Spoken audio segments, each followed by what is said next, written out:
आज का जो ये सेशन है, आज की जो ये वीडियो है आपके सामने, ये मोस्ट इम्पॉर्टेंट वीडियो रहने वाली है उन सभी स्टूडेंट्स के लिए जो एसयूएल के या नॉन कॉलेज के या दिल्ली यूनिवर्सिटी के किसी रेगुलर कॉलेज में है या ओपन से कर रहे हैं। अगर वह बीए प्रोग्राम के स्टूडेंट्स हैं और उनके पास ग्लोबलाइजेशन का विषय है, ज़्यादातर बीए प्रोग्राम के जो थर्ड ईयर के हमारे स्टूडेंट्स होते हैं उनके पास ये विषय होता है। अगर उनके पास ग्लोबलाइजेशन का विषय है तो आज की ये वीडियो उन सभी स्टूडेंट्स के लिए बहुत ज़्यादा फ़ायदेमंद रहने वाली है, क्योंकि आज की इस वीडियो में हम एक इम्पॉर्टेंट टॉपिक डिस्कस करने वाले हैं जो आपको एग्ज़ाम में आपके देखने को मिलेगा। जैसा कि आप अपने स्क्रीन पर देख सकते हैं, आज का टॉपिक है जिसे बोलते हैं अपतटीय बैंकिंग, ऑफशोर्स बैंकिंग। ये एक मोस्ट इम्पॉर्टेंट टॉपिक है दोस्तों, और ये ज़्यादातर आपके शॉर्ट मार्क्स में या शॉर्ट क्वेश्चंस में आपका आता है।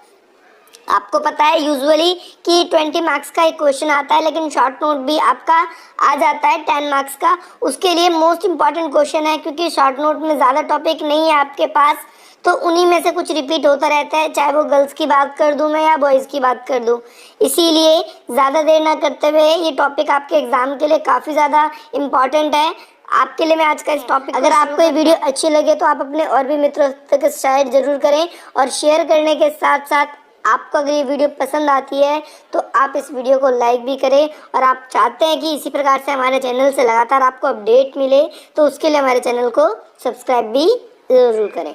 तो शुरू करते हैं दोस्तों आज का टॉपिक जो है अपतटीय बैंकिंग, ऑफशोर्स बैंकिंग। जैसा कि आप देख सकते हैं, ऑफशोर्स बैंकिंग यानी अपतटीय बैंकिंग है क्या। ये देखो, आपको नाम से तो पता चल गया होगा, बैंक वगैरह की बात हो रही है। बैंक मतलब ऐसी जगह जहाँ पर हम पैसा जमा करते हैं। माइंड में एक इमेजिनेशन तो बन चुकी है, लेकिन ये कुछ खास प्रकार का बैंक होता है जो हमारे देश के अंदर नहीं होता, हमारे देश के बाहर होता है। और देश के बाहर हमें, अगर हम अपने बिजनेस को एक्सपेंड कर रहे हैं, अपने देश के अलावा भी दूसरे देशों में मैं अपना गुड्स है या फिर और वस्तुएं या अपनी जो सेवाएं हैं उसको मैं प्रोवाइड करवा रहा हूँ, तो ये बैंक मुझे मेरे बिजनेस को स्प्रेड करने में काफ़ी हेल्प करता है, काफ़ी पहुँचाने में मदद करता है। ऐसे बैंकों को ही हम अपतटीय बैंकिंग कहते हैं। जरा आपको मैं समझा देता हूँ, आपको इसको किस किस तरीके से एग्जाम में लिखना है, किस तरीके से नहीं लिखना। जैसा कि आप देख सकते हैं, अपतटीय बैंकिंग एक ऐसे बैंकों के लिए शब्द ये प्रयोग किया जाता है जो अपने देश के बाहर विदेश में, अपने देश के बाहर विदेश में कार्यालयों या अपने बैंक की शाखाओं के जरिए व्यापार करते हैं। ठीक है दोस्तों, पहली बात तो मैंने आपको बताया, इनमें वो बैंक आते हैं जो अपने देश के बाहर, जैसे इंडिया की बात हो गई, तो इंडिया के बाहर क्या करते हैं, इनके वहाँ पर कार्यालय होते हैं और ये शाखाएं होती हैं। उन शाखाओं के जरिए ये लोगों को अपने व्यापार को फैलाने में मदद करने का पूरा सहयोग करते हैं। ठीक है दोस्तों, आपको ये ध्यान रखना है। सबसे पहली बात, ऑफशोर्स बैंकिंग क्या होता है, जिस जगह पर आप रहते हो वो उस स्थान का बैंक नहीं होता, वो विदेशों का बैंक होता है, और विदेशों में लोगों को अपने व्यापार को स्प्रेड करने में वो मदद करता है, फैलाने में मदद करता है। अब एक तो है कि भाई इसके ऑफशोर्स बैंकिंग से काफ़ी ज़्यादा भाई ट्रेड है, जैसा कि मैंने बताया, काफ़ी ज़्यादा बढ़ाने में हमें मदद मिली है, और साथ ही साथ ऐसे बैंकों को ही हम अपतटीय बैंकिंग कहते हैं। आई होप आपको ये समझ में आ गया। अगर नहीं आया तो आप इसको आसान शब्दों में अभी समझ सकते हैं कि अपतटीय बैंक जो है, हमें इस तरीके से भी समझ सकते हैं, जो किसी अन्य देश के बैंक हैं, यानी आपके देश के नहीं दूसरे देशों के बैंक हैं, और इन बैंकों में जो भी व्यक्ति अपने पैसे जमा करते हैं उन्हें क्या बोलते हैं, हम जमाकर्ता। उन्हें क्या बोलते हैं, हम जमाकर्ता। जमाकर्ता जब अपनी इन बैंकों में राशि जमा करते हैं तो उन्हें काफ़ी निम्न कर देना पड़ता है। दोस्तों देखो, मैं आपको बता दूं, आप ये सोचोगे इसमें कर देना पड़ता है, ये थोड़ा दूसरे टाइप का बैंक होता है। जैसा कि मैंने आपको बताया, आप हर बैंक में पैसा जमा करते हो तो वहाँ पर आपको इंटरेस्ट मिलता है, वहाँ पर आपको ब्याज मिलता है, लेकिन एक विशेष प्रकार का बैंक है, ये ऑफशोर्स बैंक है जिसको हम अपतटीय बैंकिंग करते हैं। इसके अंदर अगर आप अपना अकाउंट बनाते हो या आप अपने पैसे को इसमें इन्वेस्ट करते हो, देते हो, तो इसके अंदर आपको टैक्स देना पड़ता है, कर देना पड़ता है, लेकिन वो जो टैक्स होता है वो काफ़ी कम होता है। दोस्तों देखो, सिंपल सी बात है, अगर भारत के अंदर हम रहते हैं और मेरे को अपने बिजनेस को स्प्रेड करना है तो मैं अमेरिका में अपना व्यापार करता हूँ, तो अमेरिका के लोगों से मुझे डील करने के लिए मुझे अपने रुपये की ज़रूरत नहीं पड़ेगी, मुझे वहाँ के अमेरिकन डॉलर की ज़रूरत पड़ेगी। अब अमेरिका में ऐसा कौन देश है जो मेरी मदद करेगा, मुझे रुपये की जगह डॉलर देगा, और उस जगह पर वो रुपया तो उसके भी काम में नहीं आएगा, क्योंकि उस जगह पर रुपया नहीं बल्कि डॉलर चलता है। तो उस जगह पर ये जो आउटसोर्स बैंकिंग है ये हमारे पैसे को ले लेते हैं और उसकी जगह पर हमें क्या करते हैं, हमें डॉलर या फिर और चीज़ें जो उस देश में चलती है वो हमें उसको यूज़ करने में काफ़ी ज़्यादा हेल्प करता है। तो ये इस प्रकार के जो बैंक होते हैं इन सभी बैंकों को ऑफशोर बैंक कहा जाता है। आई होप आपको इतना समझ में आ गया होगा। अब हम बढ़ते हैं अपने अगले टॉपिक के ऊपर जो आप लोगों के लिए, इसके बाद आपको ध्यान रखना है बैंक जो होता है वो अपने जो भी ग्राहक होते हैं, जो भी उसके कस्टमर्स होते हैं, कंज्यूमर्स होते हैं, उन सभी को वो वित्तीय सहायता देता है। देखो दोस्तों, बैंक का सबसे पहला मोटिव यही होता है कि वो लोगों को, उसके मेंबर्स को फाइनेंशियली पूरा सपोर्ट करे। अगर उसके मेंबर्स के पास पैसा नहीं है तो वो क्या कर सकता है, उसको लोन दे सकता है या फिर उसे क्रेडिट कार्ड वगैरह जैसी फैसिलिटी दे सकता है कि आप अबे नहीं बाद में आप इसको पे कर सकते हैं। ठीक इसी प्रकार से जो ऑफशोर बैंकिंग है यानी अपतटीय बैंक जो है ये भी अपने अधिक से अधिक लोगों को क्या करता है, वित्तीय सहायता देने में मदद करता है। आपको ये भी ध्यान रखना है इसके अंदर कि अपतटीय बैंक क्या होता है, ये एक ऐसी राशियां, एक ऐसी करेंसीज को, करेंसी है यहाँ पर, राशि का मतलब क्या है, करेंसी है, आपकी भाग्य वाली राशि नहीं। जरा ध्यान रखेंगे कि अपतटीय बैंक जो है आपका वो ऐसी राशियों की जमा होती है, इसमें ऐसे पैसे जमा होते हैं जहां पर ये बैंक स्थित है उससे अलग मुद्रा में। यानी फॉर एग्जांपल आप समझ सकते हो जैसे अमेरिका में, तो अमेरिका में ये किस तरीके की जमा लेगा, अमेरिका के डॉलर्स की जमा नहीं लेगा ये, बल्कि लोगों को अमेरिका के डॉलर देगा ये, बल्कि उनके देशों की, कंट्रीज के जो भी करेंसी होगी उसको लेगा और अमेरिका के डॉलर या वो चीज़ें उनको प्रोवाइड करवाएगा। आई होप आपको ये भी समझ में आ गया कि अपतटीय बैंकिंग ऐसी राशियां लेता है, जैसा कोई बैंक है अपतटीय वो इंडिया में है तो इंडिया की वो करेंसी नहीं एक्सेप्ट करेगा, वो इंडिया में जो विदेश के लोग व्यापार कर रहे हैं उन लोगों को इंडिया का पैसा देगा ताकि आप इसमें ट्रेड कर सकते हो और उन देशों से उनके उस रूप में पैसा ले सकता है। तो आई होप आपको ये समझ में, अगर आपको समझ नहीं आया तो आप इसको एक अच्छे एग्जाम्पल के रूप में समझ सकते हैं। जैसे एक लंदन है, लंदन कहाँ पर है, ब्रिटेन का एक शहर है, वहाँ पर क्या चलता है, लंदन में आप सभी को पता है कि वहाँ पर पौंड चलता है, ब्रिटेन में, लंदन में, ठीक है। तो वहाँ पर अगर अमेरिका का कोई व्यापारी जाता है वहाँ पर उसको ट्रेड करना है तो वो अपने डॉलर से कैसे ट्रेड करेगा, आम दुकानों में, आम जगहों पर तो वो डॉलर डायरेक्टली यूज़ कर ही नहीं सकता, कहीं कहीं कर सकता है, चलो हाँ भाई हम एक्सेप्ट कर रहे हैं, लेकिन पूरे ऑल ओवर कंट्री में उसकी तो नहीं कर सकता। तो उस जगहों पर जो ये बैंक होते हैं वो उन्हें उस जगह की करेंसी को प्रोवाइड करवाते हैं, लेकिन इसके बदले में वो निम्न कर लेते हैं। मैं आपको ये भी बता दूं, जैसे हम आपको YouTube पे पढ़ाते हैं तो हम लोगों को क्या होता है कि YouTube की तरफ से कुछ पैसे भी मिलते हैं।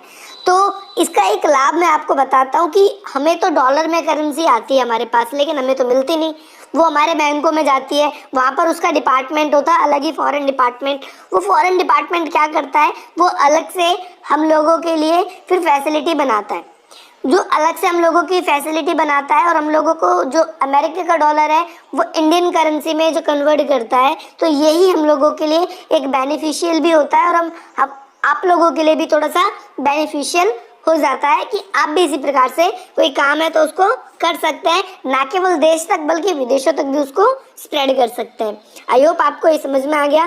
कई बार दोस्तों अब यहाँ पर समझना, आपको एक चीज़ बहुत ज़रूरी है समझने वाली चीज़ कि अब आप ये कहोगे जो अपतटीय बैंकिंग है ये लोगों को कैसे ऋण प्रोवाइड कराता है या फिर कैसे लोगों को पैसा देता है, क्या चीज़ें, कैसी फैसिलिटी होती है अपतटीय बैंकिंग है, उसके क्या लाभ है क्या लाभ नहीं है, इसके बारे में भी चर्चा करेंगे। लेकिन आपको इस चीज़ को ज़रूर ध्यान रखना है, कभी भी हमेशा जब किसी भी टॉपिक को आप पढ़ो तो उसको अच्छी तरीके से एनालिसिस करो और उसको जितने आसान तरीके से आप समझ सकते हो ना उतने आसान तरीके से, क्योंकि एग्जाम में आपका लिखा हुआ आपका काम आएगा। आप ध्यान रखना इस चीज़ को, तो आसान शब्दों में ज़रूर उसको याद करने की कोशिश करें।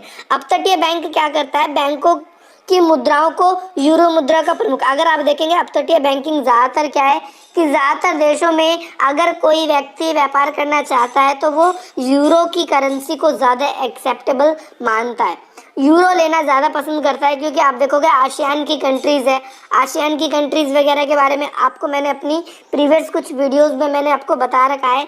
जो आसियान है एक क्षेत्रीय संगठन है, जिसे दक्षिण पूर्वी एशिया राष्ट्रों का क्षेत्रीय संगठन कहा जाता है, वहाँ पर जो देश ट्रेडिंग करते हैं आपस में, तो ट्रेडिंग में वो लोग क्या करते हैं, आपस में यूरो को ही एक्सेप्ट करते हैं। दूसरी बात, यूरोपियन यूनियन की मैं बात कर दूँ तो उसमें भी ऐसा ही होता है। और यूरोपियन यूनियन आपको पता है पूरे वर्ल्ड में सेंट्रल पॉइंट पड़ता है, अमेरिका से ट्रेडिंग के लिए भी, एशिया के ट्रेडिंग के लिए भी, और साथ ही साथ अफ्रीका के ट्रेडिंग के लिए भी। तो ये कहीं ना कहीं यूरो मुद्रा का प्रभाव बहुत ज़्यादा, इस पर इन्फ्लुएंस हमें देखने को मिलता है। आप इस चीज को ध्यान रखेंगे। अब क्वेश्चन आपके एग्जाम में ये बनेगा कि भाई जो अपतटीय बैंक है वो क्या है, या फिर अपतटीय बैंकिंग के लाभ क्या है। अगर लॉन्ग क्वेश्चन ये बनता है तो अपतटीय बैंकिंग के क्या क्या लाभ है आपको मैं बता दूं तो अपतटीय बैंकिंग कुछ खास तरह के बैंक होते हैं और ये कुछ खास तरह की सेवाएं प्रदान करते हैं, कुछ खास तरह की। दोस्तों आपको अब जरा ये ध्यान देना है, क्योंकि इस जगह पर बहुत ज़्यादा इंपॉर्टेंट कॉन्सेप्ट है। ये अन्य बैंकों से अलग होते हैं, जिसमें हमारे अकाउंट होते हैं वो उनसे काफ़ी अलग होते हैं। देखो, ये सबसे पहली बात तो उच्च स्तरीय निजता यानी प्राइवेसी का पूरा लाभ देते हैं। पहली बात तो ऑफशोर बैंक में अगर किसी का भी अकाउंट है तो आप किसी भी दूसरे बैंक में आप देखते हो आपका एटीएम कार्ड होता है। अभी मैं आप समझेंगे, आप आपका मैम नॉर्मली अकाउंट है तो आपके पास एटीएम कार्ड होता है, तो आप फ़ोन पे या फिर पेटीएम या दूसरी चीज़ें जो यूज़ करते हो आप, उसके अंदर आपको पता चल जाता है मेरे अकाउंट में कितना बैलेंस है। अगर किसी और के हाथ में भी लग जाता है तो वो भी पता कर लेता है इसको कि हाँ भाई उसके अकाउंट में कितने बैलेंस है कितना नहीं है। लेकिन जो अपतटीय बैंकिंग है ये इतनी खास तरीके की लोगों को इतने खास तरीके से फैसिलिटी प्रोवाइड करवाता है, खासतौर पर प्राइवेसी, निजता और गोपनीय के मामले में, कि आप कहीं और से इसमें पता नहीं चलवा पाते कि इसमें क्या पैसा है, कितना पैसा है, किस बंदे का क्या नहीं है। हमारे देश का बहुत सा जो ब्लैक मनी है इन ऑफशोर बैंकिंग, अपतटीय बैंकिंग में ही है, जो हमारे देश के अंदर नहीं है बल्कि देश के बाहर है।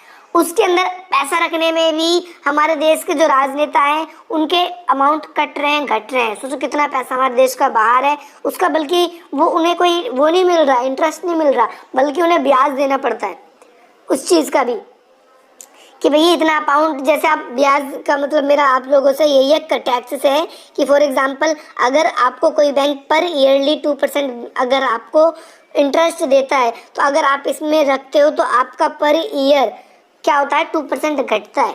इस तरीके से आप यूँ समझ सकते हैं कि उच्च स्तरीय निजता प्रोवाइड कराता है, और साथ ही साथ इसको के बारे में आपके अकाउंट में कितना बैलेंस है किसी भी व्यक्ति को इसकी जानकारी नहीं होती।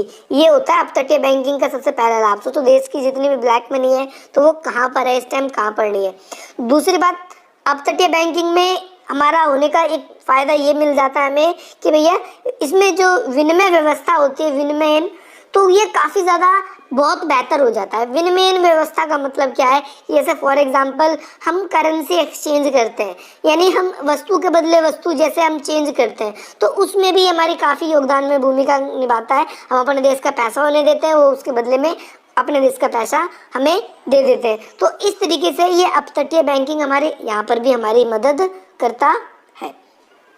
आई होप आपको ये भी समझ में आ गया। साथ ही साथ जो भी अपतटीय बैंकिंग के मेंबर होते हैं उनके जमाकर्ताओं को राजनीतिक और आर्थिक रूप से पूरी सुरक्षा प्रदान करता है। ये जैसा कि मैंने बताया, कोई भी हैकर्स वगैरह जो होते हैं वो इसको हैक ही नहीं कर सकते। कोई सी भी गवर्नमेंट है वो इसके अंदर अपने इंटरफेरेंस कर भी नहीं सकती।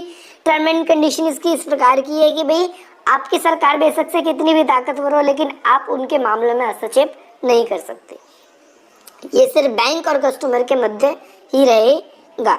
इसका नंबर 4 जो है इसमें है कि व्यापारियों को अपने देश के बाहर व्यापार करने में सहायता प्रदान करता है। सबसे बड़ा लाभ तो इसका यही है, और इसकी परिभाषा में भी आपको इस बात को मैंने बताने का प्रयास किया था।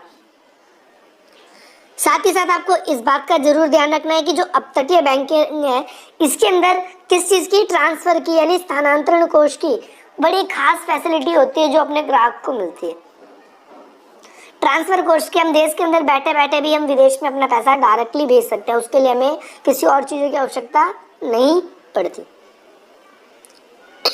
आई होप आपको क्लियर हो गया। इसके अलावा सभी प्रकार की जो वित्तीय सुविधाएं हैं, ये सुविधाएं कौन प्रदान करता है, अपतटीय बैंकिंग। लाइक आप इसको समझ सकते हो क्या क्या अपतटीय बैंकिंग और वित्तीय सहायता देता है। फाइनेंशियली जो हर एक बैंक देते हैं वो नॉर्मल ये भी देता है, जैसे कि जमा को स्वीकार करता, जो भी आप अपनी करेंसी को जमा करते हो उसको स्वीकार कर लेता है। इलेक्ट्रॉनिक माध्यम का कोष है, यानी डायरेक्टली इसका इलेक्ट्रॉनिक मीडिया से भी काम होता है। और शाख पत्र जारी करता है, पोस्टल वगैरह जो फैसिलिटी है वो भी प्रोवाइड करवाता है। और निवेश की सुरक्षा, आपने जो भी पैसा इन्वेस्ट किया है इसके अंदर, जो भी पैसा दिया है उसकी सुरक्षा की पूरी गारंटी देता है कि ये नहीं कि कल को बैंक दिवालिया हो गया तो भैया आपके पैसे तो गए, ऐसा नहीं होता। ठीक है, अब वो बैंक ला के देगा आपका पैसा, कैसे भी ला के दे कैसा ना दे। इसके बाद आपको ध्यान रखना है कि जो अपतटीय बैंकिंग है उसको 2 इकाइयों में बांटा जाता है, इसे 2 भागों में बांटा जाता है। कौन कौन सा? पहला आपके सामने अपतटीय शाखा और दूसरा आपका अपतटीय अनुषंगी। जितने भी काम होते हैं अपतटीय बैंक के वो सारे के सारे शाखा के जरिए होते हैं। डायरेक्टली आपको मैं बता दे रहा हूँ, ये चीज़ लिखी नहीं है मैंने। जितने भी अपतटीय बैंकिंग के कार्य होते हैं वो सारे के सारे शाखाओं के जरिए होते हैं। और जितने के जितने ऑर्डर्स आते हैं इनके पास में या जितनी भी इनकी नीतियाँ निर्माण होती है वो सारी की सारी अनुषंगी अपतटीय अनुषंगियों में किया जाता है। अनुषंगी का मतलब होता है कि भाई इसका अपनी ही गवर्नमेंट से न्यूक्लियर अटैचमेंट होता है, एक तरीके से वो उनसे जुड़ाव उनका होता है। इसके अलावा अब आपको ये ज़रूर ध्यान रखना है, सबसे इम्पॉर्टेंट पॉइंट है, इसीलिए मैंने लास्ट में लिखा है ताकि टीचर जब इसको पढ़े तो उसके माइंड में डायरेक्टली इस चीज़ को कैच कर जाए कि हाँ भाई लड़के ने पढ़ रखा है। अपतटीय बैंकिंग कई बारी बदनाम रहता है, इसीलिए मैंने बताया ब्लैक मनी, मनी लॉन्ड्रिंग के लिए कि भाई देश का पैसा बाहर ब्लैक मनी के रूप में था और भैया फिर इन बैंकों के थ्रू क्या होता है, फिर वो आने की कोशिश करता है। तो ये मनी लॉन्ड्रिंग जैसे अपराधों को बढ़ा देता है अपतटीय बैंकिंग, एक इसका लॉस ये भी है। और इसके अलावा अपतटीय बैंक जो है उसके केंद्र वर्तमान समय में एक तो आप स्विट्जरलैंड में देखेंगे, जैसे स्विस बैंक बोलते हैं वहाँ पर रहेगा स्विस बैंक के अंदर अकाउंट, और दूसरा आपका केमेन है जो कि अमेरिका के ऑलमोस्ट अप्रोक्सीमेटली उसके लगभग में।